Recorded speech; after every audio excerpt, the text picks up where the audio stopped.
Hey, what is going on, Los Angeles? It's J.T. and I hope that you are very well. Today is December 15th, 2023, and on this edition of JT the LA Storyteller Podcast, yours truly sits down with Eddie Aguirre of the Social Primates Podcast. It is an extensive conversation, but one that I think is absolutely fitting during this time. We go over so many different subjects, and it was really a tremendous pleasure to hop on with a peer and colleague. There will for sure be more of these conversations to come very soon. But for now, if you haven't yet hit that follow or subscribe button, please do so ASAP. And if you are already following or subscribed to the show, by all means, please go ahead and review us. It would be the coolest holiday gift for yours truly this season, if you will. With that said, until the very next time, stay vigilant and stay tuned. It's J.T. out with more soon.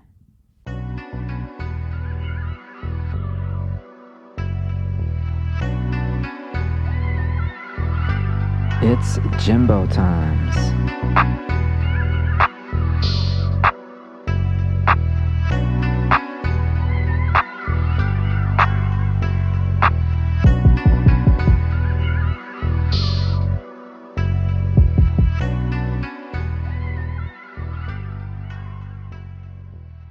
Just hit that button.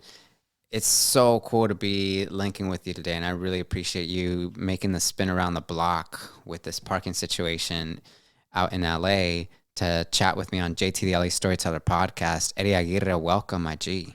JT, thank you for having me, man. You know, like you mentioned, the parking, it's a LA culture. It's part of us, so something we kind of have to deal with. But as long as we're patient, we'll get a spot. 100%. So shout out to Eddie Aguirre in the house of the Social Primate Podcast. And for folks who are hearing about the Social Primate Podcast for the first time through this convo, why don't you tell us a little bit about this fellow venture in the podcasting world out here and specifically in LA?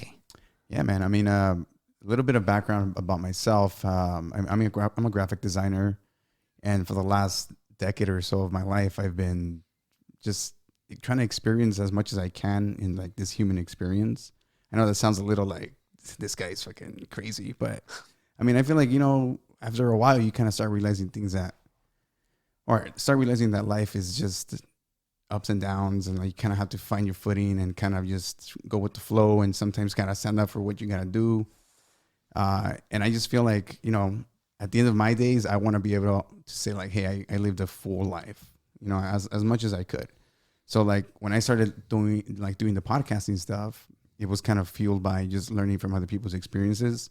Because I mean, we can only experience so much on our own. And it feels like we sometimes have to connect with others to kind of get a better idea of where we're at and where we can go and how can we help each other, you know?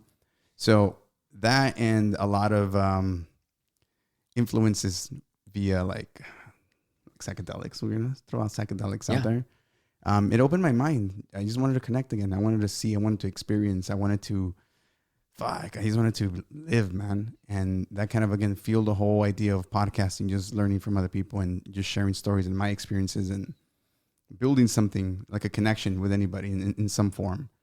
And I know a lot of podcasts kind of try to do that. You know, that's the whole point of our conversations, is to try to capture a glimpse of what it is in these people's lives. But sometimes it's a little hard to feel like you can be completely open and honest with people without, I don't know, getting in your own head. But yeah, I mean, that kind of all led to the idea of Social Primate, and mixed up my graphic design and my need for learning and wanting to kind of collaborate with people. And it evolved into what it is today. And even now, it doesn't feel like I'm doing much, but sometimes I reflect back on the conversations I've had. And even if it didn't mean much for anybody else, I feel like I gain a lot from it every time I listen to it. And that brings its own value for myself, you know? Yeah, 100%. And I think that it's interesting that you mentioned graphic design, because graphic design is so critical to this moment for us. If we're looking at art and culture and how we're communicating on a day-to-day basis, your design and what you're getting out there for folks is just so fundamental for you to have down. And you, through the Social Primate Podcast have put together an icon or an image or a brand that I imagine has taken quite a bit of time, right? So maybe tell me a little bit about how you got to define Social Primate for one, and then what your design process for that has looked like, especially most recently. Yeah. I mean, I'm a big believer of the whole evolution thing, you know, so with that being said, I kind of had an idea of, again, capturing these conversations. And if I was going to do this, I was going to go about it in a way where I feel like you can have a real conversation. And that means just recording whatever comes out, even if I don't know what the fuck I'm talking about. Sorry, can I cuss? Yeah. Okay. You're sorry. welcome to curse on JT, the LA Storyteller Podcast for now. We'll censor it later. But the idea was, okay, if I'm going to have these conversations, I want to have it raw, no matter what it sounds like this is a conversation. And I want to connect to that part, that ancestral part of me that's like, we're just chilling, we're vibing, sharing stories, and so on and so forth. So I was like, okay, I'm not that smart, you know, like I know things, but I wouldn't consider myself the smartest person, you know? So in reality, I'm just a monkey. Like, I know I'm just a human monkey. So I was like, okay, primate. And we're all social. We all seek that social acceptance, right? We all want to be part of something. So that drives us to connect, make connections, evolve. So I was like, okay, social primate. It just made sense, you know? And, you know, going back again to the psychedelic stuff, there's this theory, the stone ape theory, that says that somewhere, sometime in, you know, in our evolution, like, there was some sort of primates that started eating mushrooms, psychedelics, and this kind of helped evolve the brain and to get to the point where we can actually start talking. So I was like, fuck it. You know, I mean, it makes sense. You know, it goes into everything I like, psychedelics, the human experience, evolution. So I was like, social primate, it sounds like it is. And after a while, I decided that it needed to have like a mascot. So I was like, okay, I mean, the only thing I can do, right, use my graphic design, use my art skills, and whatever I can put together as a concept. And I came up with the monkey. And then the monkey, again, is just a version of me that's just a monkey. It doesn't know what they're doing or what anything is. And they're just curious to find out more, just to get a better understanding of the world. So I feel like that's what I try to go with. You know, I'm just a dude, a normal ass dude from SELA, from Southeast L.A. Hey. I'm curious and I want to know more, and I want to know other people who are doing cool shit. And my hope is to kind of help bring some light into their stuff. Oh, 100%, 100%. So we will definitely be linking the Social Primate Podcast onto these show notes. Expect that for sure. And you also mentioned that it's a version of you. And I really like that note, the idea that sometimes the things we create, including the figures or the characters or the personalities we create, they're an extension of us, but they certainly can only represent a part of what this consciousness is, what our lived experience might be, including because we are still living, learning, laughing, growing, and so on. Therefore, the things we make, they contain a time and place and maybe a couple of other things, but they are, as you said, a part of us, a version of us. And Social Primate is one version of Aguirre, the person, the storyteller, the community liaison, and so on. Yeah, man. I mean, it's been a journey, like, for sure. Again, it's a journey where I keep evolving and growing, and I'm enjoying every part of it. You know, again, sometimes it doesn't feel like I'm doing much, and you know, you get those moments when you're like, damn, I don't want to. Maybe I should stop, or you want to quit or stuff. But there's just something that kind of tells you, like, just keep doing it. You know, like, there's more than just seeking the attention. You know, there's more value than what you think.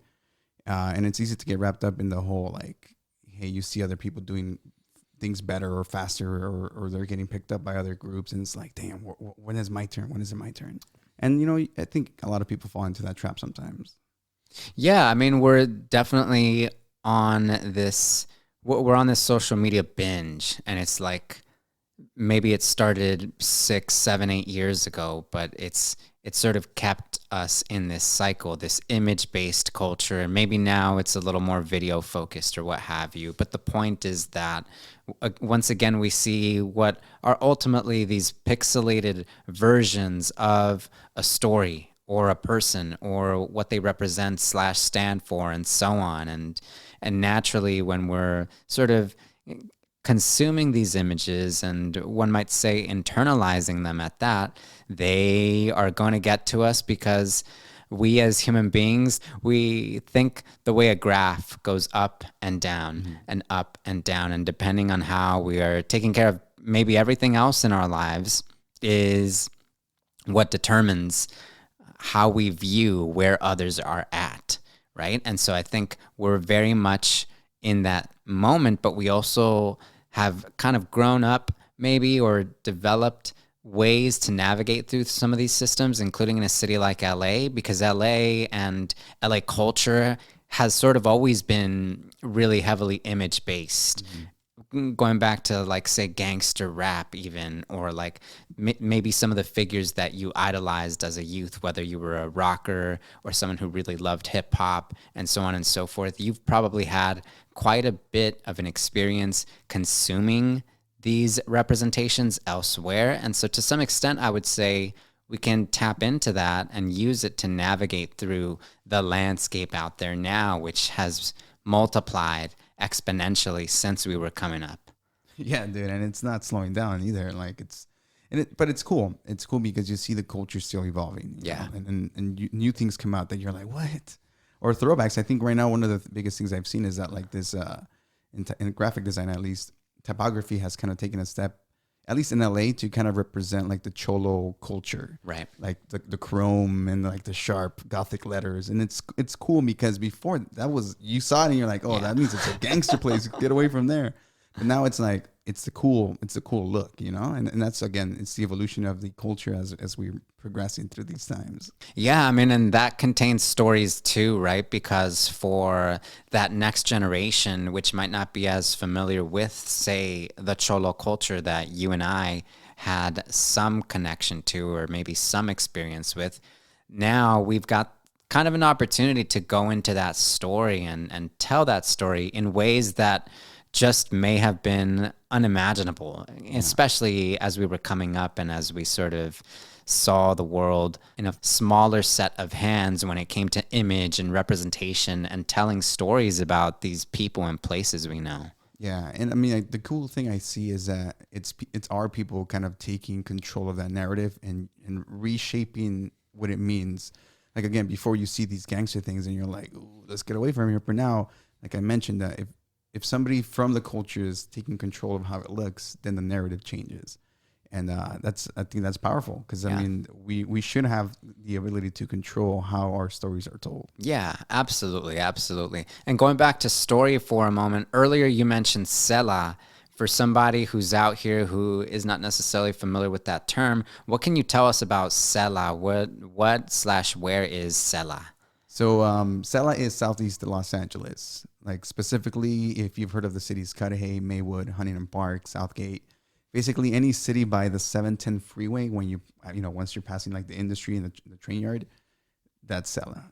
And I think for the most part, if you go through that, you're like, this looks like an industrial part of town, right? And for the most part, we have Vernon. We can't miss out Vernon on that. But yeah, it's a very small area. Air quotes small. I personally live in the city of Cudahy. My parents have been there since '98, so I grew up in SELA basically. And again, just seeing the culture from there. Yes, at some point it was like heavy gang infested. Like there'd be drive-bys and all this stuff, and homies getting killed and all this stuff. It's like, damn. And you grow up and you start seeing the city change. The people who grew up there kind of stayed and kind of helped kind of fix the city, kind of clean it up. And now there's a little bit more community, I would say. Now people can freely walk their dogs outside without worrying about anything crazy. But there was a point where, anybody wanted to avoid that. But yeah, SELA is one of those cities that, regardless of the information that gets out of there in terms of like the news, like the people, the corruption and all this stuff, it's very full of family, community, creativity. Like there's a lot of things going on in there that I feel like people are finally starting to take notice, Right. Absolutely. And so you came up on this side. So I take it you went to high school on the Southeast L.A. side. I don't know if you went to Huntington Park High or not. Not Huntington Park. I went to Bell High School. Okay. I went there for like 2.5 years, and then I moved to the high school in Cudahy, Elizabeth Learning Center. So I stay local. You know, it wasn't until after college or after high school that I went to college that I finally got out of the SELA bubble. And of course, you know, I think with anybody who's kind of used to their surroundings for so long, it feels like a culture shock when you go out and you're like, holy shit. Like, Right. the world doesn't revolve around people who look just like me, you know? And of course, in that area, like 99% of the people are Latino or Hispanic or from some, you know, brown skin color. Right. So, you know, it's easier for you to get lost in just like, hey, this is my reality. Right. Right. I think that's such a key note to hone in on for a moment, because it's like you said, you get out there, you expand a little bit, and ultimately, especially if you're passionate or, let's say, lucky enough to go back to the place that you come from and find your own way there, it's really cool to be able to return with a couple of ideas or a couple of invitations for folks. I think of maybe not knowing Korean food or Persian food or food on the San Gabriel Valley side where you could find some of the best dumplings ever, and being able to say to friends or fam, like, hey, let's go out and eat. Like, let's go and see some of that, pick it up, because we can't find it here necessarily, but we're also not terribly far. We can always manage it through. So it's a fascinating way to develop and go back to the place that you come from with a couple of ideas again.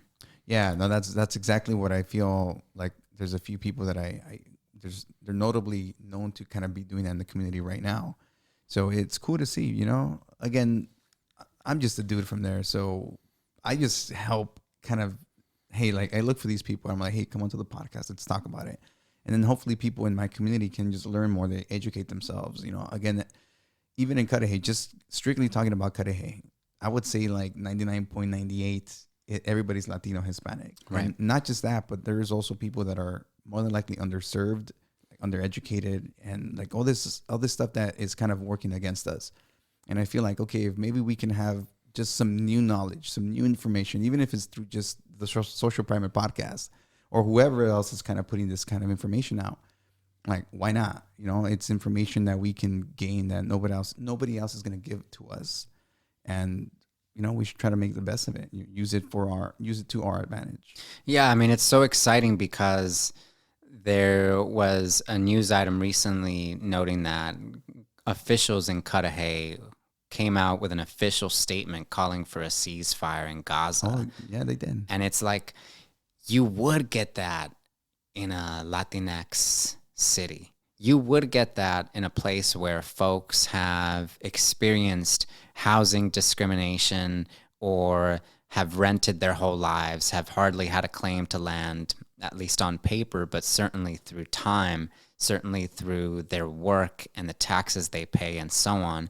You would get all this growth and all this diversity in thought and opinion in different ways to tell a story from this really young part of the city. And that's exactly what Southeast L.A., and not just Southeast L.A., but a lot of the South Side absolutely contains some of the youngest demographics that we're going to come across. And that's going to mean a whole lot of new ways of looking at even something as supposedly far or removed as the conflict halfway across the world. Mm-hmm. So it's powerful to think about the growth and all of what that really means for the larger whole, because I can imagine folks who are maybe in the middle of the country somewhere who would love to meet the Southeast side because of exactly what you have described. A whole lot of people getting out there and doing the most to rep for their communities because that means the world to them too.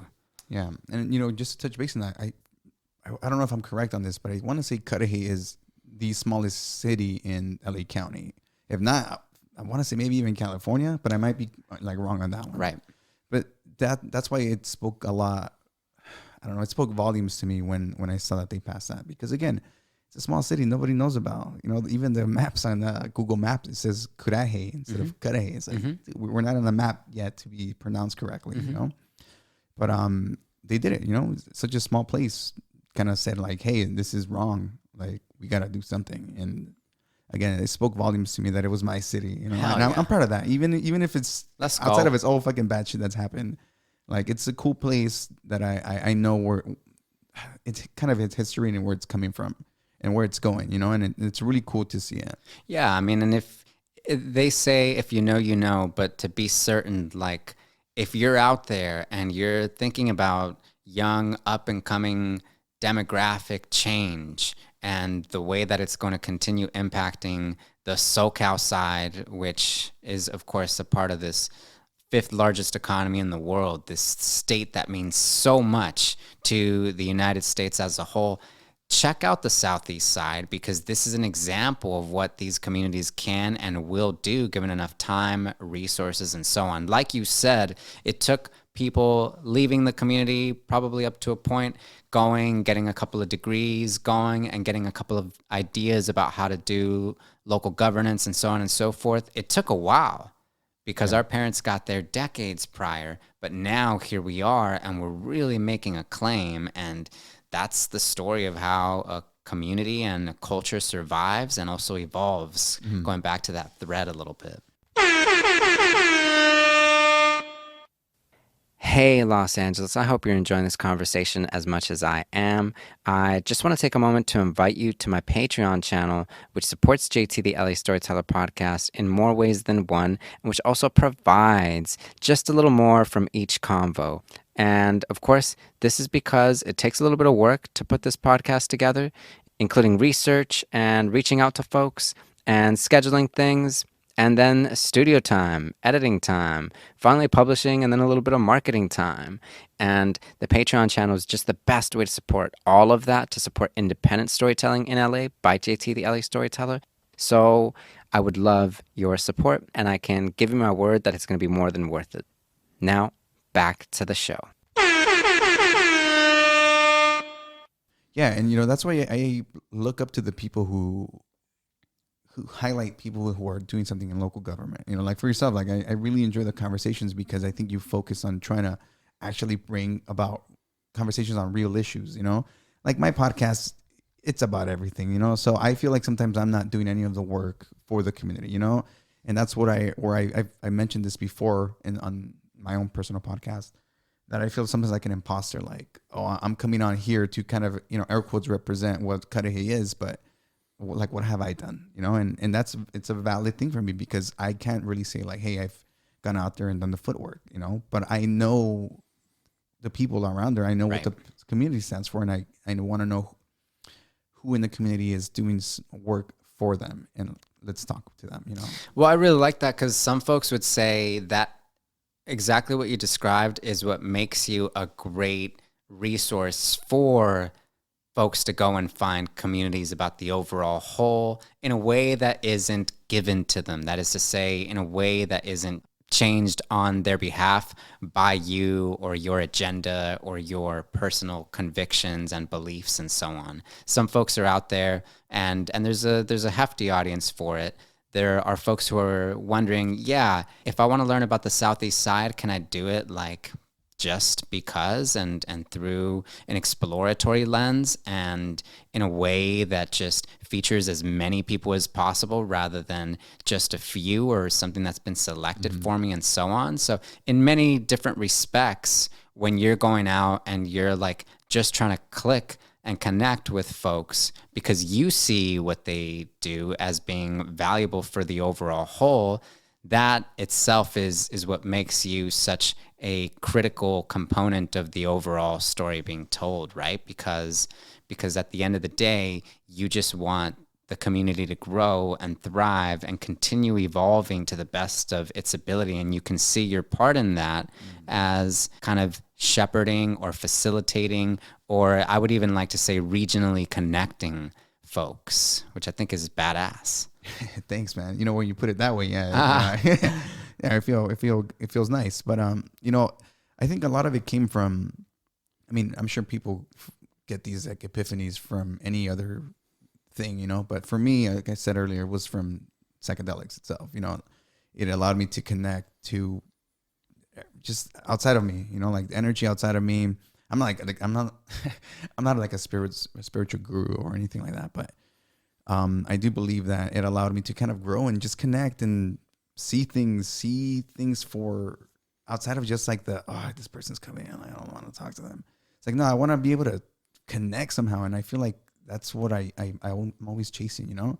And that's where I was like, I just want people to fucking know each other, connect, feel that love, you know, feel something that's not like this negative thing. Right. It's authenticity, I think, more than anything else, or certainly at its core, you're definitely thinking about, as you put it earlier, a vulnerable space, but in turn, an authentic space in which folks can actually delve into their whole selves and again contribute to the greater whole rather than just a narrow set. And I think it's very kind of not necessarily just altruistic, but it's looking at a bigger picture. Again, it's not just about what you see individually, but what we are going through as a whole. And I mean, I think we're in a prime position to think about what folks are going through as a whole in this scene, going back to the media scene and the way that we are all sort of in this bubble together, this web together in which feelings reverberate from one end to the next, and we're kind of like having to sift through it and confront some demons as well. And what you're describing is a way to get into that with the community or the whole's best interest at heart. Yeah, exactly. No, I think it's the intentions are pretty pure, pretty pure. You know, of course, you always want to, regardless. Again, like you said, this is a social media game, so it feels good to be like, yeah, I got these followers, I got this engagement, but you know, ideally, you want to be doing it for the pureness of it. You know, and I feel like I have those intentions, and those are the intentions that I'm looking for others to kind of reconnect with themselves as well. You know. Yeah, and I think those spaces are key, and so for that reason, we've got a cool little list of cues that I definitely want to get into with you. Of course, we can go in so many different directions, but I was asking earlier if you had gotten a chance to see this GTA 6 trailer, and that, of course, was something I didn't even know was going to be premiered today when I originally thought to ask you about your background in gaming or with gaming, but did you get to see the trailer, and are you a gamer or not? And maybe tell me a little bit about that space as kind of another part where we just may get to actually really delve into some of these stories and how we relate to them and how we can maybe make something of them. Yeah. I mean, first and foremost, yes, I'm definitely a gamer. I mean, dude, I've been gaming since like 2007. I was 17. I'm 33 now, so what was that, 16 years? Yeah. And I mentioned to you earlier, like I have a kid, he's 10. So like he has his own set of games that he likes playing. And so it's something that we kind of share, you know, and we kind of bond with out of everything else that we do, of course. But, yeah, dude, I saw the Grand Theft Auto 6 trailer. That thing was so cool. Like, honestly, it's for the people who don't know that the last game came out about 10 years ago. Right. They've been rehashing it for different consoles and new versions and all this stuff. So they've been milking it. So now that the actual new one's coming out, obviously, I think broke a record. It's like the first couple of minutes that it came out, they had like, I don't know how many millions of views. So people were like eager to watch this. And I think it was supposed to release originally today on what's the day, the 5th or something? Yeah, at 9 a.m. Eastern time. Yeah. And it got leaked the day before. Right. So Rockstar was like, hey, we're going to do, you know, some cleaning up here and we're just going to release it on our own. But yeah, no, it was great. You know, I think they're going back to what they make. What is it called? It's like Florida. I think it's called Vice City on their end. Right. So yeah, that thing looks crazy. Right. Yeah. It's going to be a deep game. I mean, it's obviously taken about 12 years or so to develop. And I did see that it's supposed to release in 2025. So they're giving folks a heads up between now and then. I mean, but after 12 years, 2025 is just around the corner. So exactly. You know, I don't necessarily know what consoles it's supposed to be set up for. It's been a minute since I had a console, but I gamed just as well, just around the same time. I had some of my favorites were Halo and actually, yeah, definitely the Grand Theft Auto series. I mentioned earlier to you that I got to play through God of War 1 and God of War 2. So I definitely have experience with, gaming, especially through your teen years when it's kind of like crucial for you to get that space and kind of unforgettable once it's said and done, because you kind of never forget those early foundational games, since they really set up the bar for what other games might look like, or for how much you like other games going forward. Maybe tell me a little bit about some of your fundamental games from back in the day, if that works. Yeah, I mean, I'm a '90s kid, so I started off with Pokemon on the Game Boy. Which color, red or blue? I had red, going with the Charizard. But yeah, real quick, just to kind of feed into your conversation about the video games. Yeah, like, to me, this is just my personal experience, but it was just one of those mediums. Like, I know there's books, movies, and all this stuff, but to me, it was one of those mediums that allowed you to kind of like immerse yourself in a new way, where you're actually part of the action. You're part of developing what's going on. It's under your control. So I always felt like that was really cool, because you were the main character. Like, you were playing the main character. But yeah, so when I first started gaming, it was Pokemon Red version. Yeah. I got to start off with Charmander. Yeah. And that kind of, that was the spark that I was like, my God, I love video games. Right. And, as I grew older, in my teen years, I was on the Xbox 360, Halo. Yeah. I think one of the biggest things back then was, again, the sense of community when you were multiplayer. You were hanging out with your homies, with your buddies, or gaming with some random people online, and you became friends with them. Yeah. And there was just something really cool, again, about just being part of a community. As I got a little older, the games stopped being multiplayer. They started becoming single player.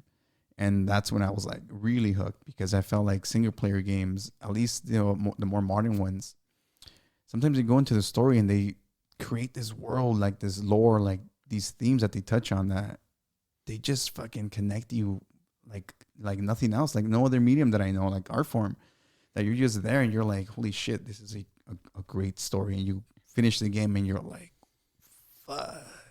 Right. You're changed in a way, Yeah, actually. you are, yeah. You're changed, and then you sort of, you may even seek out other people who are just as changed, or who you want to share that experience with. So you might talk about it and get into the particulars, because, as you said, you became immersed in it to the point that it's sort of not going to leave you either. Going forward, it remains with you, it informs you, and it may even give new life to thoughts you had prior to the game, ideas or fantasies, or just certain ways of looking at your experience, as you were saying earlier, that you actually may find handy or helpful, or somewhat epiphanous, like you were saying earlier. Yeah, and these are themes that are not like, like you save the world, save the princess stuff. Like, no, I'm talking about, like, you mentioned God of War.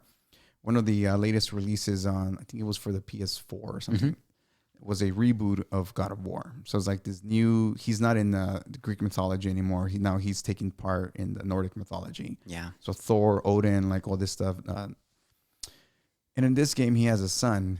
And the game's been out for a few years, so there's no spoilers at this point. But just to give you some context on it, it's Kratos, right? The main character. Kratos. He's starting this whole new life, and now he has a kid. His name's Atreus. He's probably like 8 or 9 years old. And you start off the game, and you're burying your wife. So your wife passed away. You don't know what happened. All you know is that you're basically putting together her what's it called? Like a pyre? Is that what it's called? Oh, right. Yeah. They're gonna her body's laying down, so they're just burning her.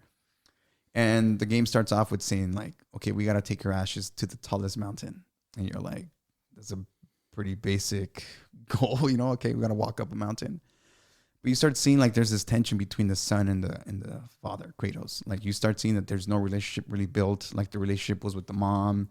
And you see that there's this disconnect, like Kratos sees the kid as weak, like he's not going to be able to make it, he's not ready. But at this point, you're forced on this journey because you're trying to honor your wife's favor. So you're like, okay, well, we gotta go. Actually, you get attacked. That's why you decide to go, like, hey, we gotta get out of here.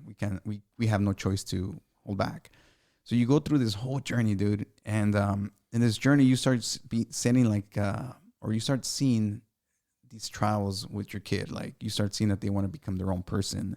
They want to follow their own identity. Like, they don't know how to control their emotions or anger or anything like that. And you start noticing that as a father myself, these are questions that I'm having myself with a 10-year-old kid. And I'm trying to figure out how to fucking navigate this world as a first-time dad. You know, I'm only 33, but I still fucking feel like I'm 20 or something, you know? Sure.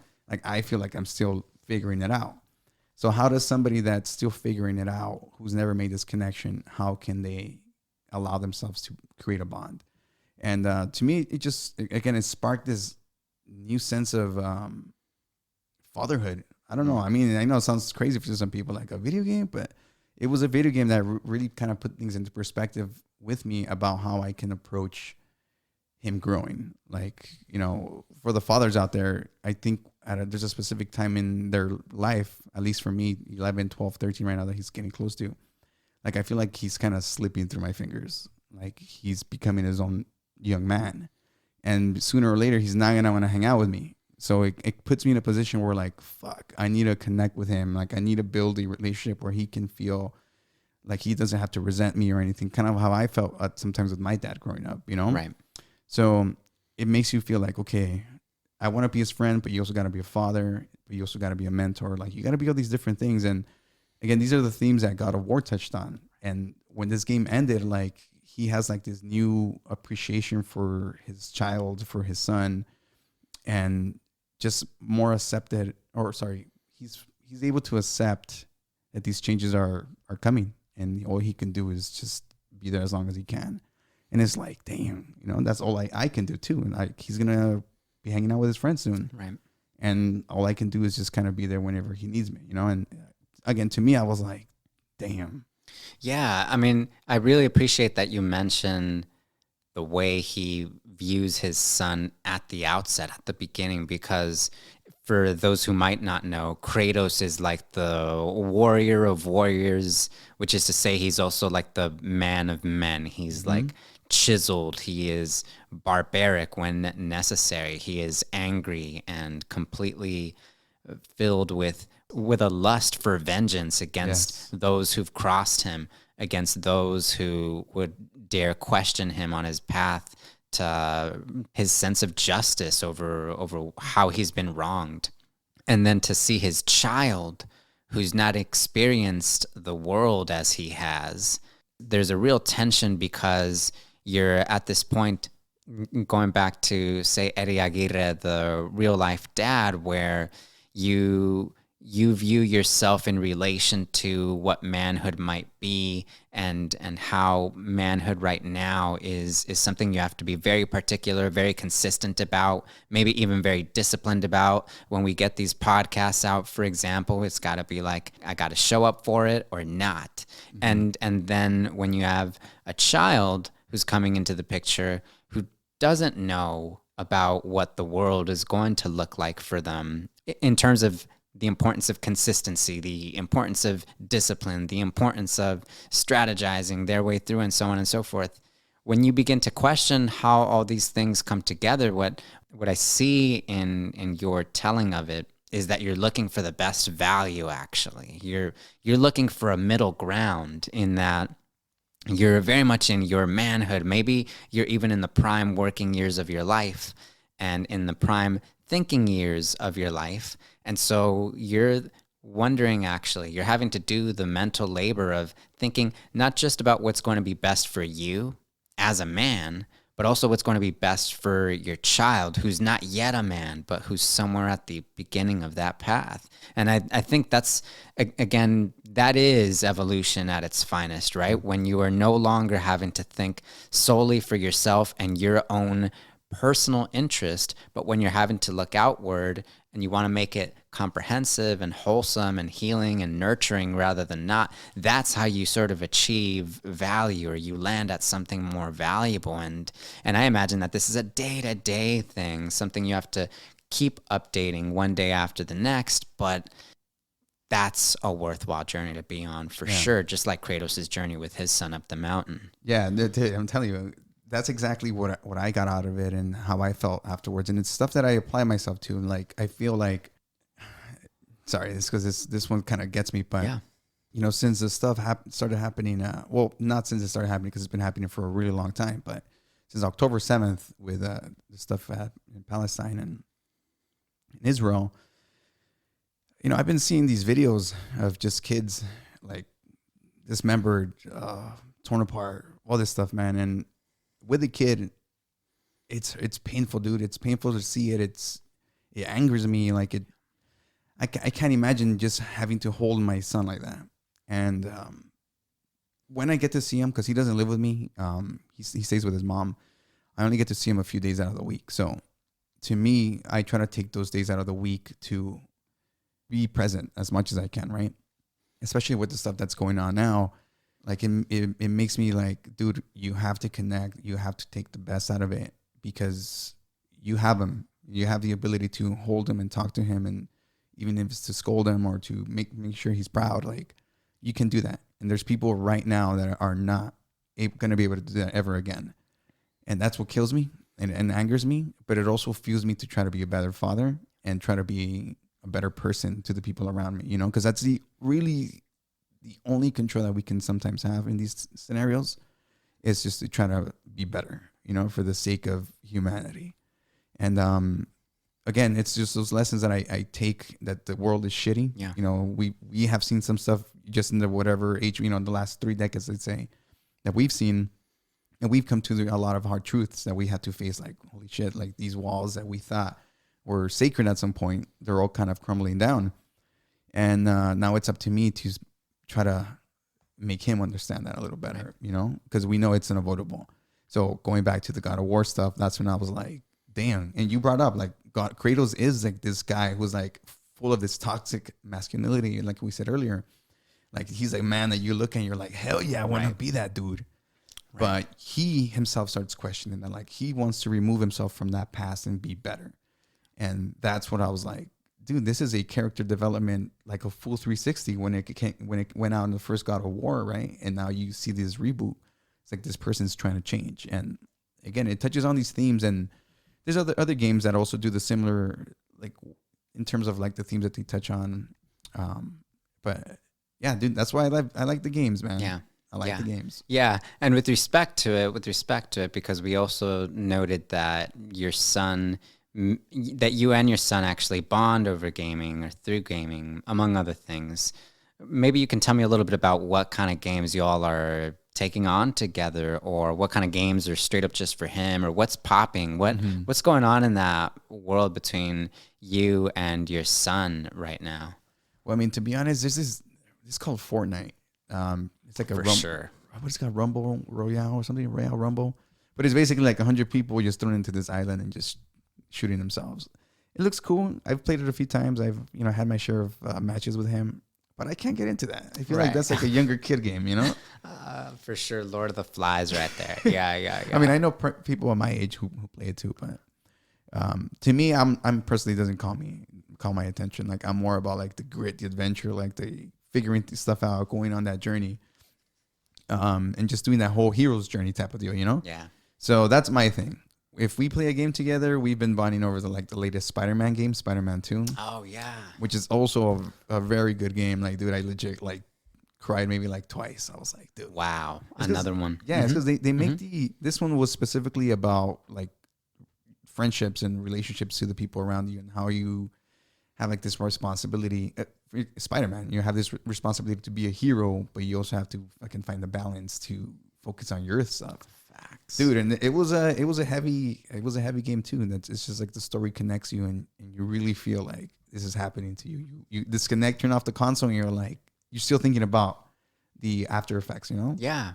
I mean, ever since the jump, I guess now is a greater time as ever to note that my favorite superhero has always been Spidey, because I always liked that youth about Spidey, and then the mistakes he constantly made, sometimes the awkwardness that he was responsible for at one point or not, or the kind of the fact that he had this job where he's like having to continually impress Jonah or whatever that guy's name is, where it's like, man, here we go again. I always liked that arc for a superhero because it felt relatable. It felt like something that that happens to all of us at some point or another, and to know that the game is kind of evolving in this other direction just as well. That is, like you said, with respect to juggling multiple responsibilities in one's life,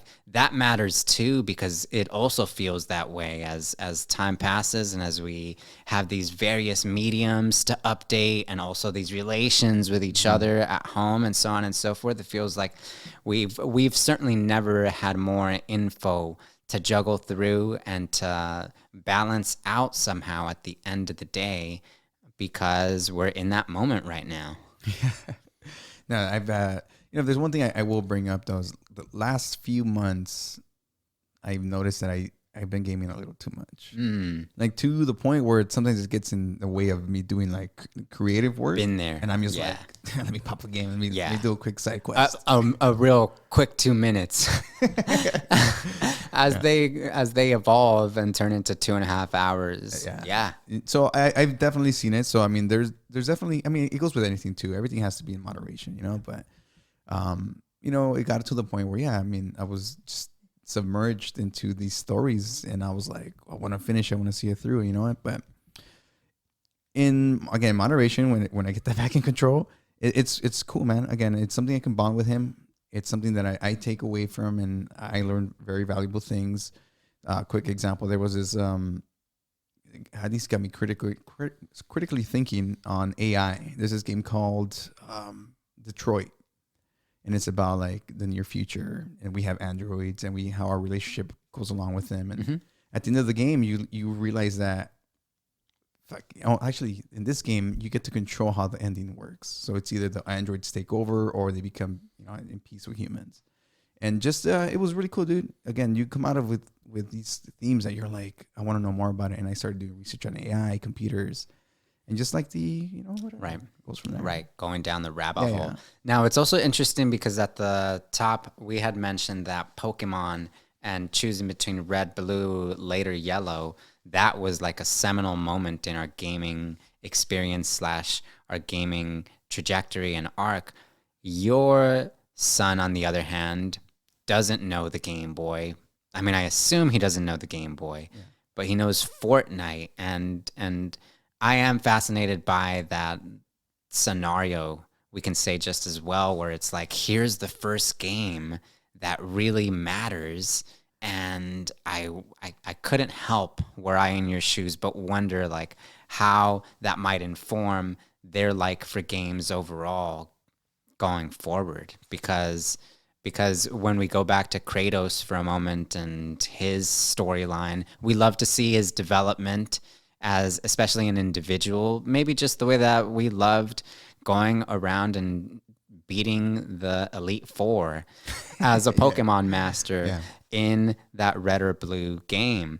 But for your son, it's interesting to think a little bit about how, these seminal gaming years may influence what gaming is to them overall. And obviously there's a whole different scenario, or there's a whole different like elephant in the room now with the internet and YouTube and streaming and the live effect and so on and so forth.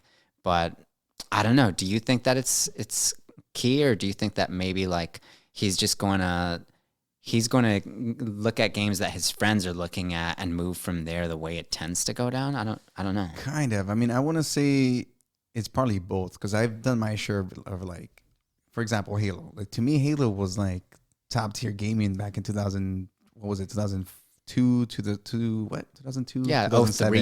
Yeah, exactly. Yeah, when the main series came out. So to me, that was like top tier gaming. Yeah. So I've told him like, dude, you gotta play Halo. Like this is one of the games that made modern shooters.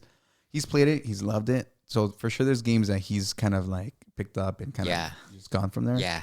But there's other games that I tell him, like I told him to play God of War. He's like, I don't like it. I was like, all right, fine. Wow. I mean, I get it. He doesn't connect yet with the themes of it. To me, that's when I was like, oh shit, that's what held me. I mean, the action play or the gameplay is very brutal and cool. So he likes playing it. I personally don't give him limits, like in terms of like, hey, you can't play this game unless it's like very gory. Then I'm like, nah, you have to skip that one. But for the most part, I don't restrict him because one way or another, he's gonna look at videos on YouTube or something. So I rather him be there while he's doing it, so he has context on things, you know. But yeah, no, there's a bunch of games that he likes to play, and I think one of the things right now is like just like with any other medium, there's an oversaturation of things. Like we have the technology available, everybody can spit out content. And people can spit out these random games that sometimes don't make any sense. Like, you know, like I know when we were small, it was like, this is a random game that makes no sense. Snake bro. game, you know, like why did you put this out? But now it's like there's a goat simulator. It's like you just play as a goat. Right. I don't get it. And the kids just love that. They and the gobble kids it love up. Yeah. So I'm like, I want something with substance, with something that, you know, can, like we mentioned, God of War. He's into those kind of games right now, but we'll see where that kind of progresses. You know? Yeah, you know, it's interesting because I think about how earlier generations had like music records, and maybe their dad or like an older sibling introduced them to Depeche Mode or The Cure or Joy Division or something. Whereas now you're in a position to introduce your son, at least to invite your son to play some of these classics. And yeah, there's like a huge scene there. There's a way in which they'll remember these games, and it'll also be a part of like their sense for gaming, their taste for gaming, their palette, and so on, going forward into a world with a lot more gaming, a lot more stimuli coming at us day in and day out. Yeah. He's been wanting. He's like, dude. He's like, Dad, get me the Oculus. Right. And I'm like, so he's already clamoring for that. Yeah, and I'm like, nah. That's where my father, you know, or where my dad skills come in. I'm like, nope. Like, we gotta set a limit. You already got an Xbox, man. You can't have everything either, you know. I mean, that's just me. I'm like, he could have it, but it's about, you know, you gotta understand your privilege too. Like, hey, you have the ability to have both, but stay humble, man. Just keep the one for now. Right, and there's an interesting balance to create where it's like I don't know if it's going to be about earning the game or earning time with the game or something to that effect, but kind of going back to what you were saying, when there is so much being churned out and you can just game from the morning into the evening and vice versa, it's kind of like, we're going to have to moderate this. Mm-hmm. And we also want to think a little bit about the purpose of it, because as you said, we get caught up ourselves as adults, as full-grown adults, in the cycle, in the simplicity by which to game. And at some point we have to moderate that. If we're not shepherding the next generation through that same process, then we're certainly at a loss. We're definitely at a loss for it. Yeah. I mean, one of the things too that I like, one of the bigger concepts that I like taking away from just gaming itself, I mean, the gamification of it, like it's just play in itself has been a big part of our collective cultures, you know, for years, you know, playing ball, you know, whatever it was, some sort of trades or whatever, like play is a big part of our cultures. So with him, I like trying to, even for myself, I like gamifying things for myself sometimes. Like, fuck, I don't want to do this, but okay, it's going to be like a side quest, you know, side objective or whatever. And I'll use sometimes references that he understands to kind of make points across. Like, he's an artist. He likes drawing. You know, he has an iPad. He's always doing little sketches and trying to put videos together. So I try to kind of like feed that creative part of him. And sometimes he's like not feeling it. And I'll start using references that he can understand. Like, you know, if you played Zelda, like Zelda holds the Master Sword at the end. You know, that's the ultimate sword, like your ultimate weapon. And I'll be like, look, you gotta train. You gotta get to the point where you have your creative skills as sharp as a Master Sword. And he's like, oh, I get that. You know, like he understands that means that you gotta earn it and you gotta get to that point, right? And just stuff like that, I kind of throw out on him, and he's like, oh, okay, I get those points. And I don't know, I feel like the points go across real good. Right.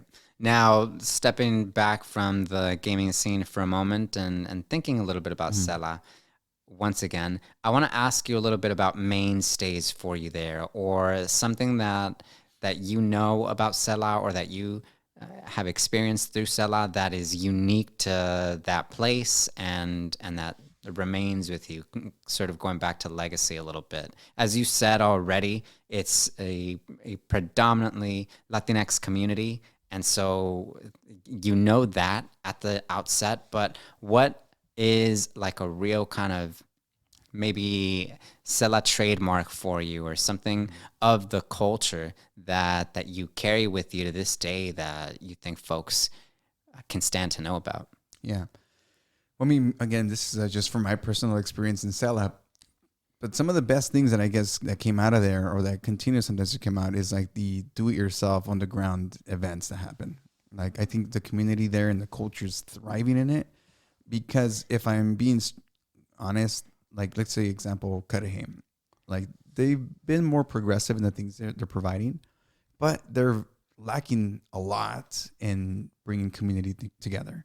Like, there's not a lot of community events, and the community spaces that they have available, they're always either closed down or the guidelines are too strict for you to do anything. Right. So it obviously stops the community from doing things and coming together and knowing who the hell is living next to them.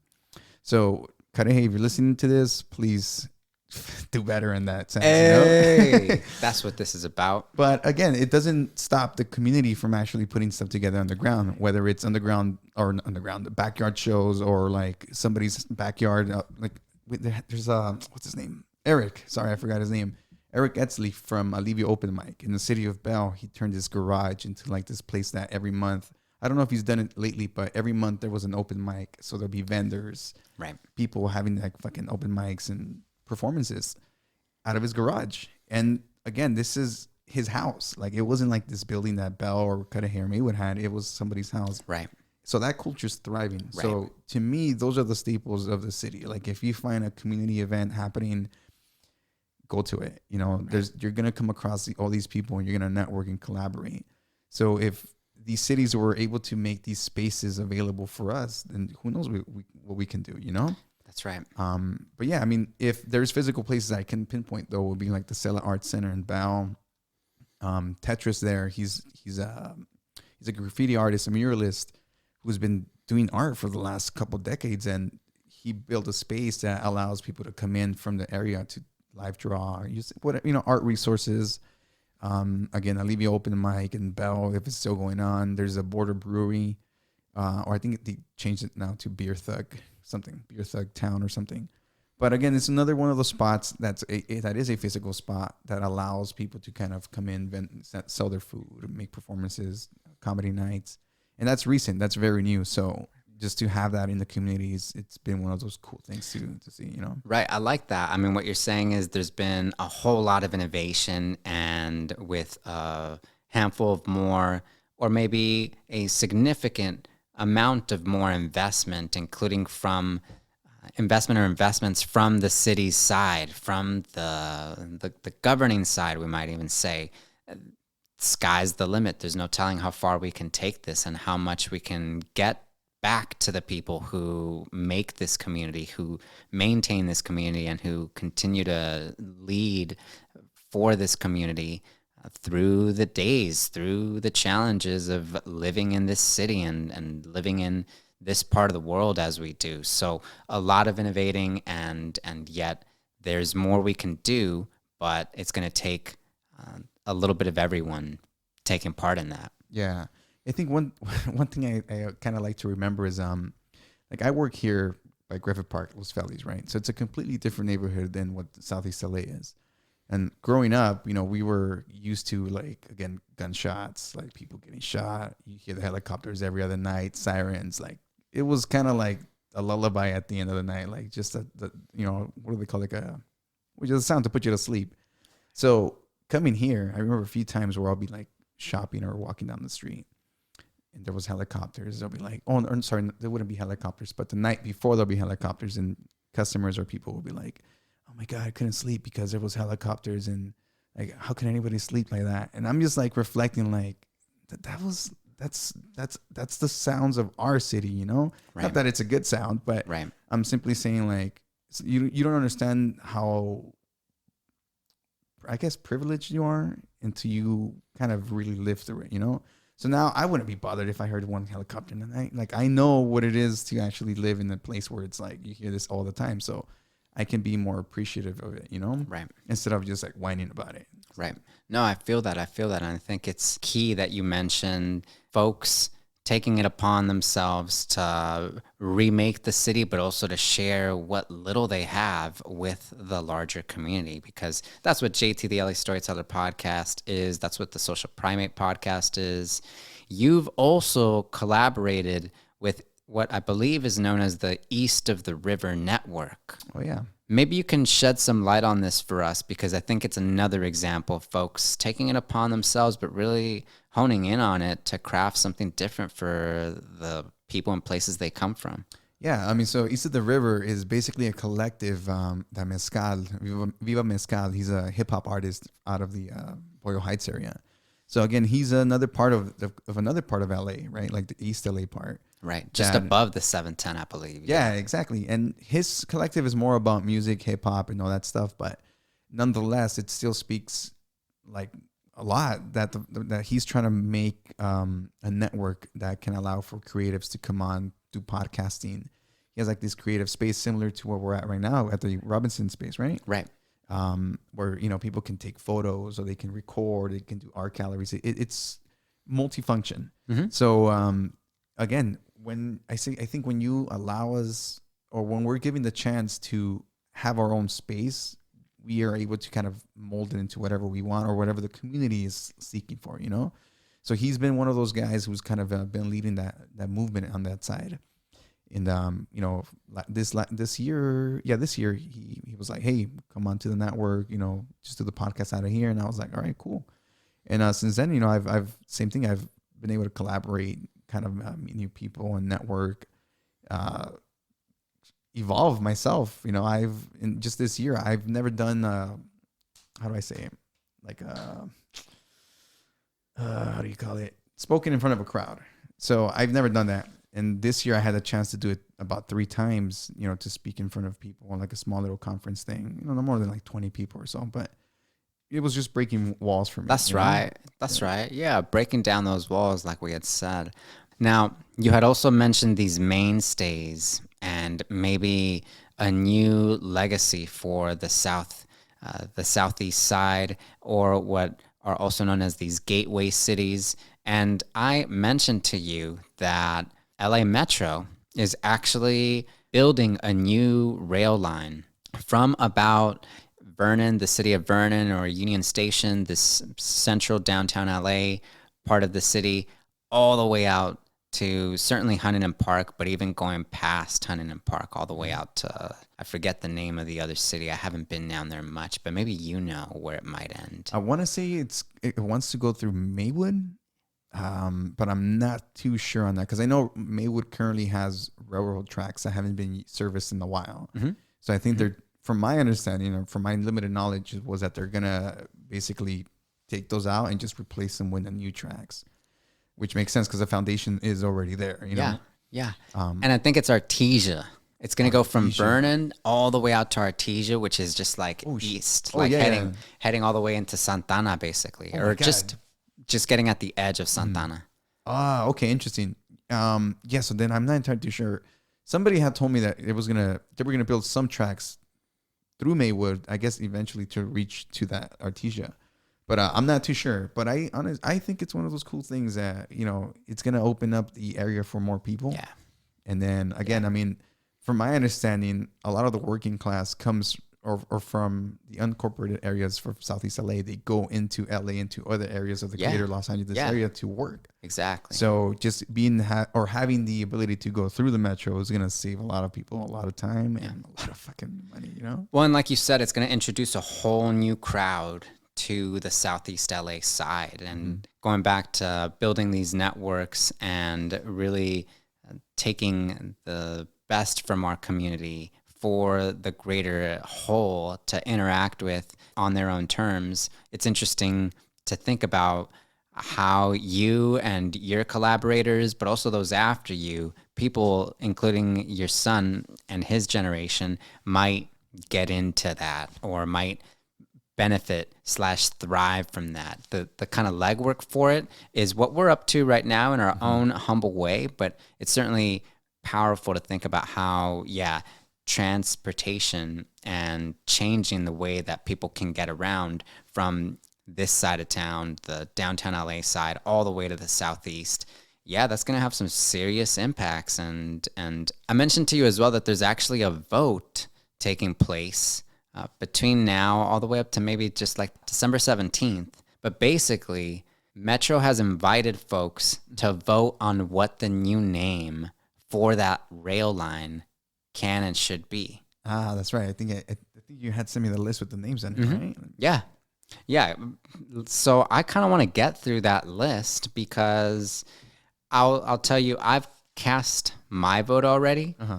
And they give you, when you get onto the site, when you get through the link, they give you like a top choice and then like a second or third choice or something like that, which I think is helpful. You know what I mean?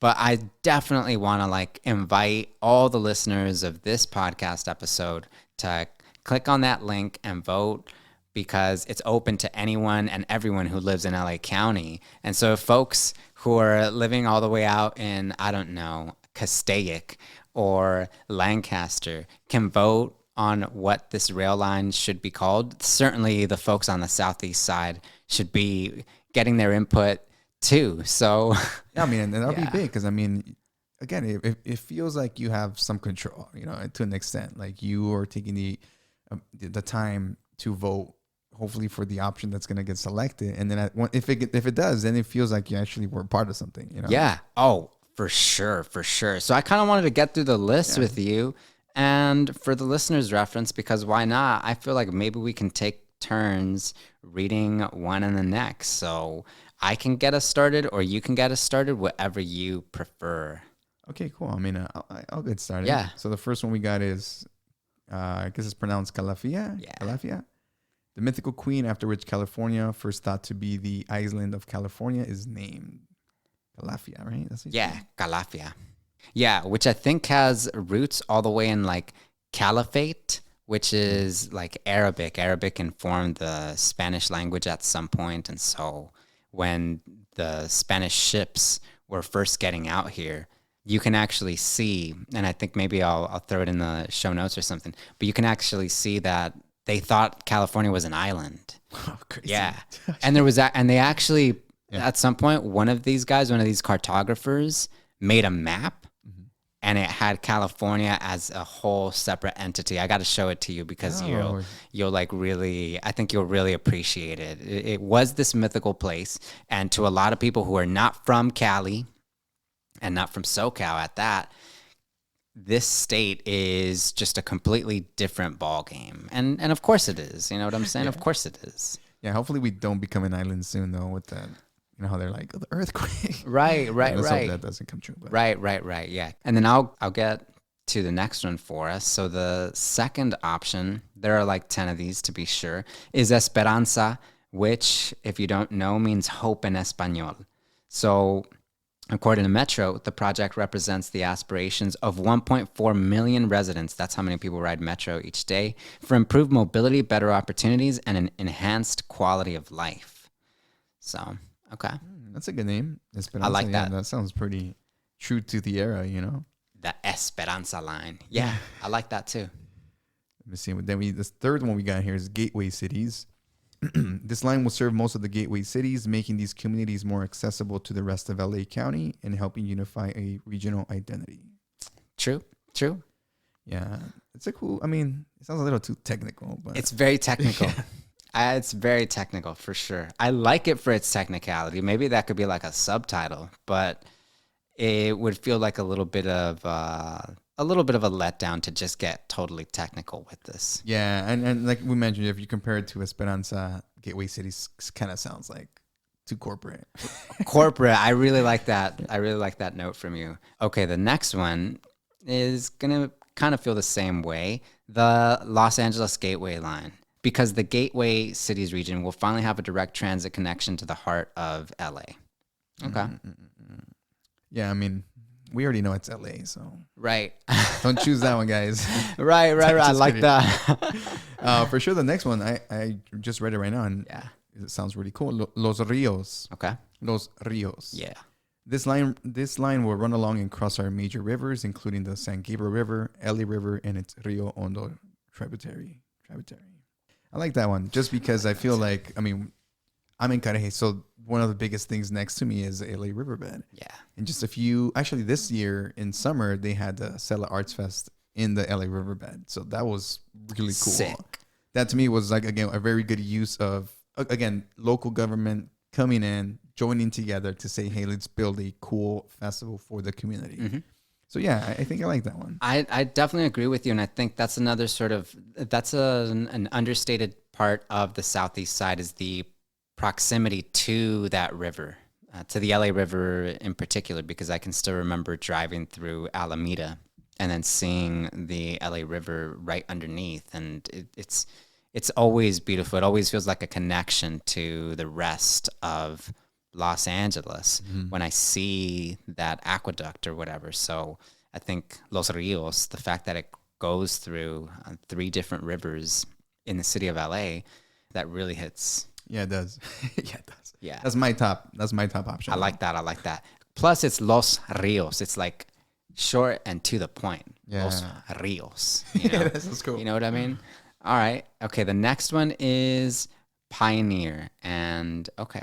The reason for this is because Pioneer Boulevard runs through the heart of Artesia, the line's terminus. The project also represents a new frontier for the communities it'll serve. Ah, okay. I can see the reasoning for that because, like, if you go from a part of East LA off of Atlantic Boulevard all the way up to the opposite end, which is like maybe Azusa now, Metro will tend to say things like on the screen, when you enter the car, it'll say Azusa because that's where it ends. Yeah. So it's like, oh, if you're going that way, go to Azusa. If you're going from downtown LA or Union Station to Hollywood, then on that screen, it'll say North Hollywood. So I can see the reasoning for this, but I don't know. Pioneer feels like it feels just a little underwhelming. Yeah, it feels like somebody was just like, give us a name. They're like, Pioneer. Like, yeah, it sounds a little lazy, so don't choose that one. Not a top. The next one we got is Portico. Portico is a door, a gateway to something new. This line will offer the gateway cities a portal to a brighter future. Huh. Okay. Portico. That's an interesting word. I've never said that word either. Yeah. Portico. Okay. Like to something new. Okay. Yeah, I'm not too crazy about that because I think I like that there are a handful of names in Espanol, but Portico is one of these terms, kind of like you were saying, actually, that we don't really use. Mm-hmm. I mean, I've not really heard that applied generally out there, even in communities that speak Espanol more than anything else. So I can see the reasoning, but I'm not feeling that too much. Yeah, I'm not sold on that one either. Yeah. Okay, the next one is Ruta Segura, which is safe route in Spanish. This project will give many new public transit users the confidence to travel on the metro system. Okay. Ruta Segura, I mean, I don't know, sounds too on the nose. Right. It's just a little, it's like idealistic, but it's not. Yeah, I know, especially hopefully it's a safe line, because if people have been on the blue line heading towards Long Beach from Florence Station, oh my God. Right. Hey, shout out to the blue line. And no offense to those blue line diehards, because they're out there too. Oh man, I've had my share of stories on that. Oh my goodness. Just real quick, I know we're on this list, but there was one time I was hanging out on Florence Blue Line. Mm-hmm. Me and some friends were gonna go to a show in Long Beach. The doors opened up when the train pulled up. The doors opened up. Yeah. Nobody was coming out. Uh-huh. But these kids, we were 17, they were probably like 14. Yeah. They threw this rock at my friend's head when the door opened up, the blue line door opened. We're about to walk in, and the guy just goes, wham, throws a rock right on his forehead, and the doors closed, and the train took off. And I was like, dude. So the kids who were on that train, they just, as soon as the doors opened up, while y'all were waiting, one of them threw a rock your way. Yeah. And it hit my friend right in the forehead. My friend Hector. Wow, man. As y'all were waiting for the line on the opposite side. It was like, what? And he's like, dude, what happened to me? And we're like, dude, somebody just threw a rock at you. And the guy just, they took off. I mean, it's one of those stories, Yeah. Now that I think about it, it's you can't help but laugh. But when it happened, you're like, oh my God. Right. And you see, here's an interesting moment to think about, because there are folks out there who would say, you know what, that kid we need to track him down. We need to track him and his friends down, and we need to punish them. And we have to make an example of them, because if we don't, this is just going to keep going on.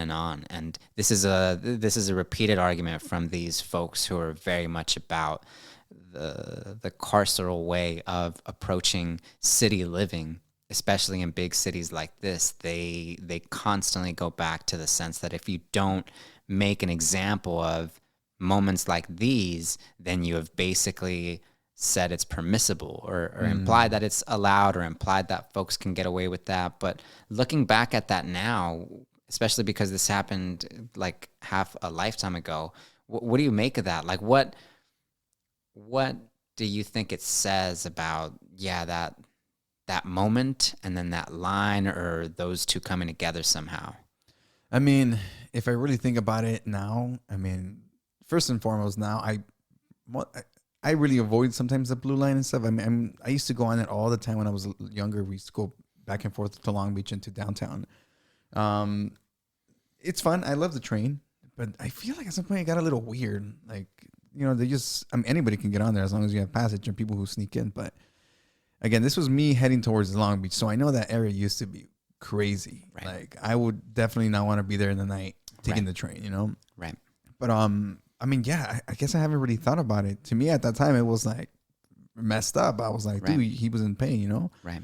Now, if let's say it happens to me now, and like my kid's there, that man, I'm going to chase somebody down, But even then, like, again, just a few months ago, somebody got stabbed in the red line, I think on Western or North Hollywood. Pershing Square. Pershing Square. It was Pershing Square, which sucks. That's the crossover for the red line, I think, right? Pershing Square is where they merge? Almost. It's before the merger, which is on 7th Street. Okay. Yeah. And I was like, dude, that's harsh. That's harsh. You know what I mean? It really is harsh. I think you're onto something there, as in, like, yes, it was a whole different time. It was a whole different moment. I also think a little bit about it in terms of needs, and in terms of where those kids were at, what made them think it was okay to inflict harm on somebody else. Yes, to making that correction. Yes, to holding them accountable and all. But it also speaks, in my view, to the needs all through that South Side, right? I see what you're saying. Like, calling them for what they were is important, and then also noting that, like, these folks didn't just arrive to this way of approaching one another is just as key, because I think to myself that, we got to look at these communities with a holistic and humane lens. That's certainly where I'm coming from, because at the end of the day, maybe this kid made a serious mistake and needed to be held accountable. By all means. It's a matter of the kind of values that you allow them to see and that you help them see. But at the same time, where are they coming from? Especially on that line, which, as you said, is going through all these different neighborhoods, and the vast majority of which have been left behind, the vast majority of which have been underinvested in ways that the Southeast side knows as well. Yeah, I mean, you just brought up a really good point. Like, Southeast L.A, Cudahy, I'm going to speak for Cudahy, Bell, and Maywood, because those are the surrounding cities in my proximity. They didn't really have any way to kind of bring the youth together. Like, again, I grew up in the 2000s. That was my middle school and my high school years. So there was a lot of, like, what are they called? Like cholitos, right. Like the ravers, like the people who were doing the fucking shuffling. Like, I don't know if you remember that era of our life, but I would think that a lot of the reasons why a lot of us were like vagabundos, like just kind of lost, was because there was nothing in our communities that tapped into our curiosities, into our wants, And again, it came to the whole thing that since we have no outlet, our outlets was just to roam the streets, just be getting into trouble, right? Just to make things happen around us. And I saw that a lot of times with the people around me. Like, I used to have this guy who used to just hang out with us, and eventually he joined 18th Street. And he, at some point, was walking around with just a gun, and like he thought it was funny just to point it at people, like, "Oh, you scared? You scared?" You're like, "Yeah, of course I'm scared. You're pointing a gun at me." And then unfortunately, the guy ended up getting shot a couple months ago outside of Bell High School, you know? And my friend who got hit by the rock in the head, he was next to the guy when he got shot. And he saw him die and everything. And like, again, it's just stuff that we grew up in our neighborhood. And that perspective allowed us to kind of come into different parts of LA that didn't know this and allow us to kind of, I don't know, appreciate things more, you know, and then take that and try to bring it to our community to try to make it better for the next people, you know? Right. And like you said, even to this day, it's a work in progress because there are new ways in which your generation, our generation, but also those who've come before us are now taking it upon themselves to bring the neighborhood, to bring the culture together. And this is something that we have been able to do more recently, but there is still quite a path in front of us, and it's going to take more investment, and it's going to take a whole lot of engagement of a community and a neighborhood that hasn't necessarily known that since time immemorial. So we're really talking about, remaking these cities with the best interest, especially of the youth in mind, because they need to engage in a city where they can evolve, grow to be the best version of themselves, grow to contribute to the greater whole, which is not just in LA, but Southern California and then some. And so, looking into it, it's key to highlight the way that, hey, these things happen at the end of the day when people are without esperanza, when people are without hope. I was on the street just the other day, now that you mention it, and I realized it really reminded me of this line that says that sometimes when folks are so starved of attention, including affection, including validation, they'll seek it out in the worst ways possible. They'll seek it out by rebelling just as well. And I think that there's actually a lot of that going on in our city, and not just in Los Angeles, but throughout this country. There are a lot of people seeking some kind of engagement, but in this truly negative respect at this point, because they've been denied it for so long. Now they can only lash out about having been denied it. Dude, that's a really good way to put it, because I mean that reflects right on the youth too. You know, just in the youth is always going to be rebellious. You know, there's just going to be like this thing, like we mentioned earlier, they're trying to build this identity. But again, if there's no outlet, if there's no reinforcement of what you're doing, you know, or like I forgot what word you use right now, but basically validation. That is when you're like, you're prone to just all these different thoughts, you know, and you start acting on things that maybe you shouldn't. And that's one of the most powerful things. Like if you don't have that outlet, dude, you're gonna, like you said, seek it in some other type of way that may not be at all positive to your community or to yourself. Right. Definitely, especially with respect to your friend. I hope that he's recovering. I hope that he's healing in the way that he needs to. It's difficult for all of you to have to make that note. It's difficult for any of us to think about outliving our peers for reasons we can't necessarily explain right off the bat. But because as much as things have changed, not enough has changed in certain respects for our neighborhoods, for our communities, for this culture that we know and love and actually keep standing for. Mm-hmm. Yeah, I mean, one last point I want to do about my kid is, you know, he's 10, he's 11, he's in 6th grade right now. The last couple of years in his school, right, public school, you noticed that the lack of resources when you were in school. You're like, dude, I have no art classes, I don't have these things, you know. But now as a parent, you're looking at what is available to him and what these options, or again, these outlets are available for these kids, and they're still kind of limited.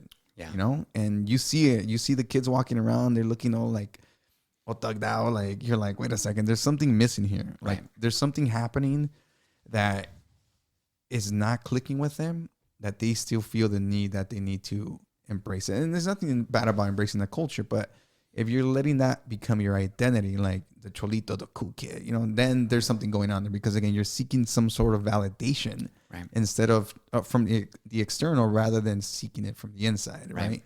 And that's when it's like, there's still something going on here with these school systems, you know? Right. It's key to ask what's missing, just like what you are getting to here. What is missing? Why is it missing? How do we get it to the people who need it the most as quickly as possible? Because there's still a generation to bring up. And going back to transforming the city a little bit and how that is going to impact even your son and his peers and so on. We have just a couple more names to get through for this little list of ours. So why don't I take us back to the Southeast Gateway option? The Southeast Gateway option notes that the communities of SELA and the Southeast L.A. County region, also known as the Gateway Cities, will have a gateway to DTLA. What do you make of that? Wait, this one was a Southeast one? Southeast Gateway, yeah. Oh, Southeast Gateway. Okay, so we'll have a gateway to... I think that's a pretty cool one. Honestly, I think they should call it... I mean, what you're saying is it's going all the way to Artesia. Right. Artesia still considered Southeast LA? No, I think that's like outside of Santana. So it's kind of almost leaning into the OC, I think. I mean, it's okay. Southeast Gateway sounds cool. It sounds way better than the first two corporate ones that we saw, the LA Gateway and Gateway Cities. Right. Southeast. Oh, we slightly ran over one, which is Southeast, I think. Southeast. You want to read that one for us, maybe? Southeast. This line will serve not only Southeast Los Angeles, but also most of Southeast LA. Check the compass at Union Station. This line goes through Southeast. Okay. Interesting. Southeast Gateway. Oh, so there's two different names that you're going to use Southeast. Okay. Right. I mean, if it was between those two, I think Southeast sounds more like, hey, yeah, where are you going? Southeast. Right. Yeah, exactly. Don't get it twisted. Like, this is very specific. Okay, Southeast, it's not too shabby. You're getting to the root of things. Okay, the next one, second to last, is the Heartland Connection. This line will provide a connection to the heart of the metro system for the millions of residents of the Southeast L.A. County communities. Okay. The Heartland Connection. That sounds cool. I like that too. Yeah, that sounds like we're part of something big. I like it, yes, but it's funny because now that you and I have gotten through it, I realize that I like leaning a little bit away from the English. Like I feel like there are enough things named in English. Yeah. And given that this portion of the city is predominantly Spanish speaking, we might argue, I kind of want to lean away from giving it another English title. Hey, I feel you. That sounds cool, man. I'm always down for that too. Like I like seeing it. Like for example, when I drive down to San Diego every now and then, I like seeing the roads when they're like, just the Spanish names. I know people pronounce it in English, but it's just cool to see it. Right. And to know that you have a little bit of a connection to it. And that's another part I would love to highlight for maybe your son, if your son tunes into this episode at some point, is that like being familiar with this culture and also being familiar with this language gives you a straight up gateway pass or a ticket of entry to a vast region, to a whole set of worlds out there. We're talking about transportation through LA County here, but when you're able to pick up Espanol and see just how many different places you can visit based on that alone, you realize, wow, like I've actually, like, I can go from North America all the way to the South, and I can go to Europe just because I feel like it, because I know how to navigate the language for it. So I definitely encourage, the culture to keep that to the best of its ability, because it's access. It's just a whole lot of access. Yeah, just kind of bringing it back to the gaming thing. It's like seeing the overview of the map in the game and it's grayed out. Now at this point, we're going to have that section completely opened up for new exploration. It's the Johto region. Oh, I love that reference. Hey, if you know, you know. It's the Johto region. Don't get it twisted. When you first find out about the Johto, you're like, what? This is a whole new world. It's almost like the transition from like tween years to full teenagerdom, if we can call it that. Like, wait, I just got through this section, but now I can like go and do it again and even better.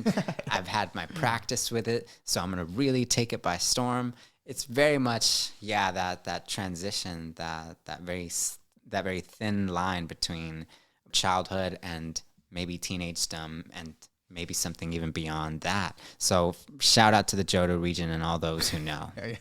Oh, yeah. For real. And let's see, I think we had the last one here. Yeah. So the last one we have Tongva.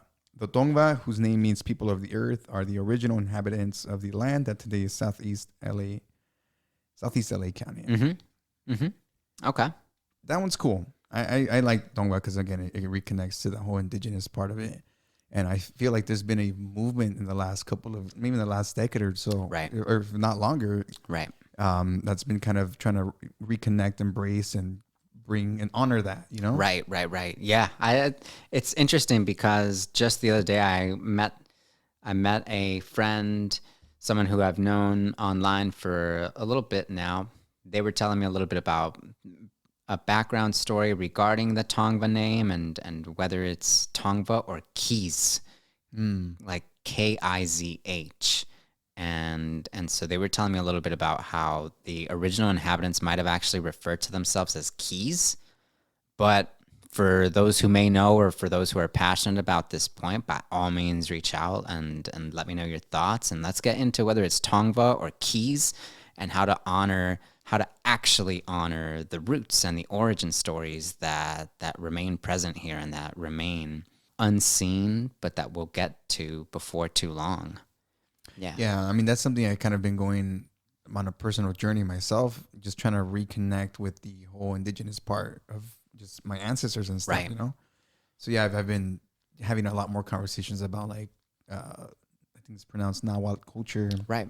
Again, just indigenous tribes that were in or around the area. And again, it's liberating because once you start educating yourself on, I guess, where you come from, your roots, identity, you feel empowered, right? You know, like you for real feel empowered, and you walk around with that, you know, wearing that, and it just feels your stride's a little different too, right? You know? Right. I really appreciate you making that note. It looks a little different for everyone because I know of folks who, at some point, maybe around this time, maybe in their 30s, the way you and I are in our 30s now, maybe around then they get into this questioning, and 10 years later that means like full-blown sweat lodges and like speaking with the elders and speaking to fire and seeing what they can extract from there on. The journey is going to look a little different for everybody, but I think just as you're saying, everyone deserves to know where they come from.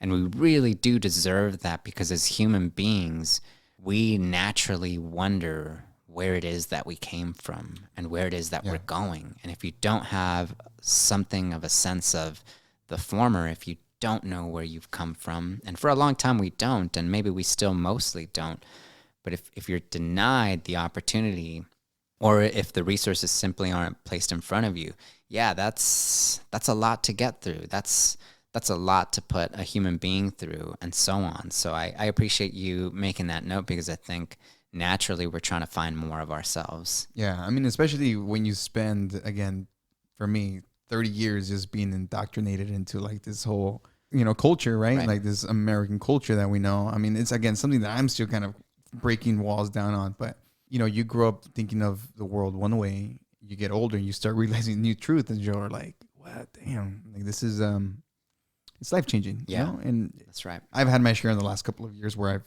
really had to like self-reflect on my identity and who I am, even just as Eddie Aguirre. Like, I mean, I actually had this, I haven't released this episode yet on the podcast, but I had a conversation, one of the last ones that I kind of went a little deeper into, like, how when I was growing up, I didn't really, how do I say it? I felt weird trying to not be Mexican, you know, like my parents assimilated here, you know, they're from Mexico, but they had to assimilate, right, to be able to survive in this society. And me growing up, there was the Spanish music, you know, las clásicas, fucking Juan Gabriel playing, you know, so I had it, but they also did a very good job at hiding it, you know, like hiding that kind of stuff. It was only on the weekends. Everything else was like Americanized. We got from work, we watched TV, blah, blah, blah. So for a while I was like, kind of like, I don't want to, I'm not Mexican, I'm American. I'm American first, right? Right. This identity thing. And it wasn't until I got older, just again, like maybe like 10 years ago, where I was like questioning my identity, where am I coming from, all this stuff, that I started realizing that like I couldn't blame my parents for not being more Latino, more Mexican, because they were in a position where they had to kind of be in survival mode and just survive, you know? So I couldn't blame them for wanting to just give us a better life. With, you know, at the same time, that meant me kind of losing my connection to my culture. And it wasn't, again, until recently that I started kind of reconnecting and just trying to, again, break those walls down and come to terms with how things were, how things can be, and what control I have for that, you know? And that's been very powerful, man. It's been very, again, like you said earlier, liberating. Of course, I appreciate that story so much. And how can one not be interested in exactly where that goes? Again, I think a little bit about some of these actions that I've been to more recently. That is to say, some of the protests, some of the places where folks have gathered and really rallied for a change, for a shift in our thinking and ultimately our approach or our policy. I think a little bit about the road ahead for folks who have done their best to just, as you were saying, acclimate or conform or just be quiet so as to survive. Mm-hmm. At the end, it also places us in a great position to value that process for others and to see how we share these experiences across cultures, across languages, and to some extent to build from one another or to build from the examples that we might create for each other, because we are all having to craft a new way here as so many of these walls, so many of these institutions, so many of these customs are finally receding, but at a really fast rate that is maybe too much for many folks out there, but that is nonetheless certainly in progress. Yeah, man, it's a journey, but it's a cool journey. I'm telling you, man, I've had my share of where I'm crying because I'm like, dude, who am I? Like, you know, quick backstory, just so you have some context. But a few years ago, maybe 7-8 years ago, I found out that the dad that I grew up with my whole youth wasn't actually my dad. Wow, that is big. So that is a lot. I found that out when I was like 26. So, you know, 26 years you grow up and you're like, this guy's my dad. And then next thing you know, some guy's like, hey, I'm actually your dad. I had no clue about it. Right. So I was like, this whole time, my dad, right? His last name is my dad. I'll call him biological father will be the other guy. Sure. So my dad, his last name is Aguirre. So I'm an Aguirre, Eddie Aguirre. And now I find out that this other guy, I don't even know his last name, but it's not an Aguirre. So it's like, holy shit. First of all, I'm not even an Aguirre. Like, that's been my whole identity this whole time. And then secondly, like, I used to think that my dad's family was my family and I have an idea of where they come from. But now this other guy comes in. I have no idea where this guy comes from. And it's just like this big thing, dude, that just got like fucking thrown on me. And at that same time, I was going through like this really bad breakup with my son's mom. Right. So, you know, it was like back to back, kind of like these things that kind of put me in the corner, you know, and it was like, it felt like I was an animal in the corner, just like ready to lash out at anything. And yeah, dude, again, that's when my big, I guess, identity crisis, you know, if you want to call it, came through. And that's when I started trying to reconnect and make changes and just be more, I don't know, level-headed, grounded. Right. I don't know what you want to call it, but, right. You know, it's just those things that you're forced to kind of go through sometimes. Right. And, you know, I know I keep going back to the psychedelic stuff, but the psychedelics are going to show you what you need to see, not what you want to see. And life does the same thing. Like, life's going to put you through some fucking things that maybe you don't want to go through, but right. Fuck it, you're in it. You have to kind of figure out how to guide yourself out of that, you know? Right. No, I appreciate that note so much. I think that it really speaks to the experience that is the social primate, the experience of finding as many other voices out there as possible so as to gain a greater understanding of the whole that is our counterparts and in turn ourselves, because we form a part of each other and we all share in the experience.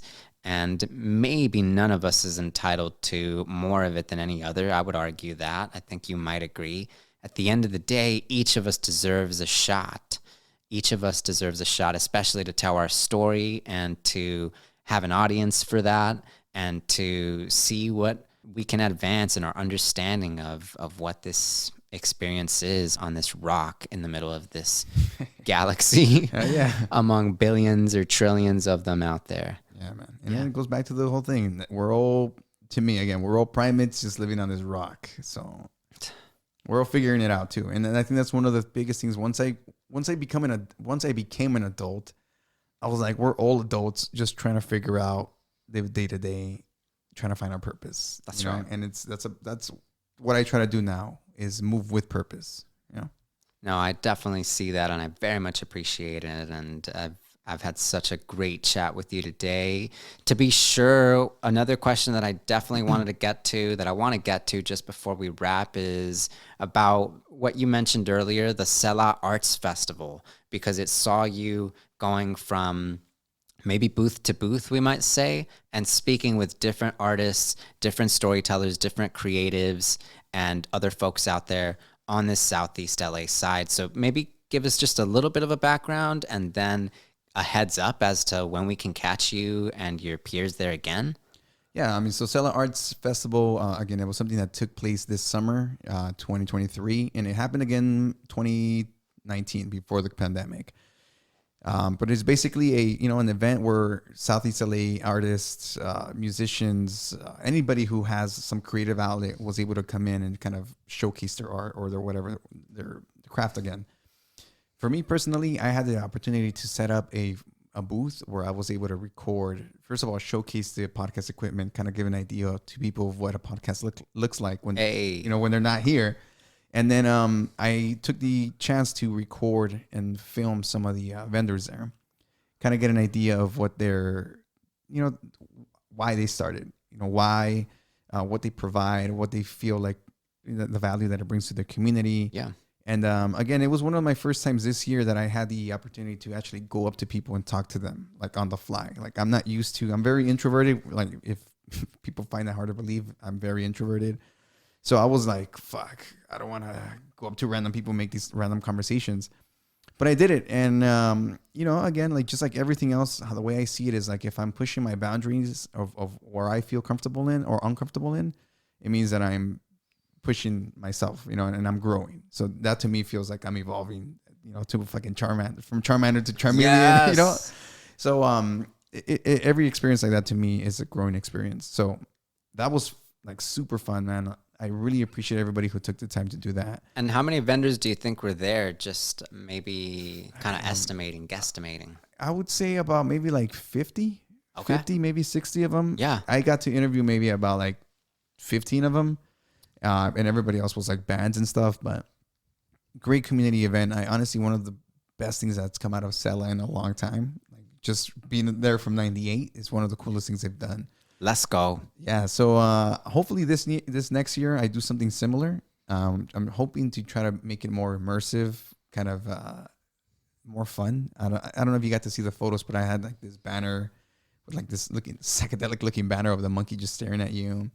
I got a lot of feedback from the booth that were like, dude, the booth looks so cool. Like it stands out from everybody else's. I was like, cool. Okay. So I'm hoping to kind of step up the game on that.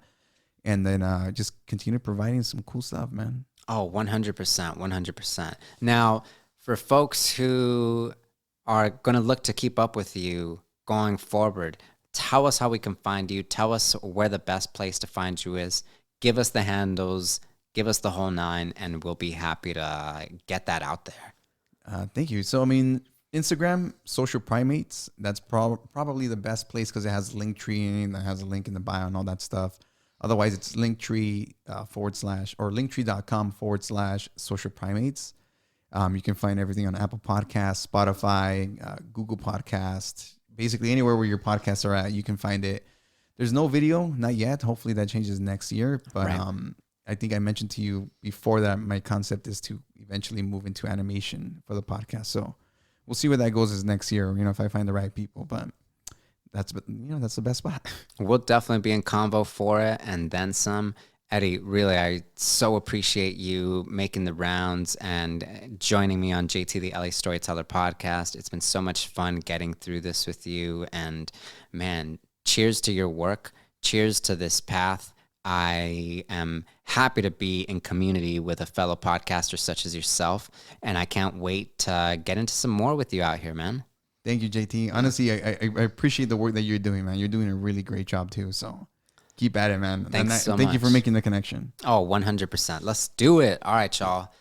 Thanks so much for tuning into this episode. It's a hefty one, but I think it's a great special for y'all as the year winds down and as we need some time in community with other voices. That's the reason I got into this to begin with, for sure. If that's you too, enjoy it, share it with your friends, do what it is that you can to spread that community, and we're here for it. I'll tell you that much. Yes, we are. Let's go. Thanks again, Eddie.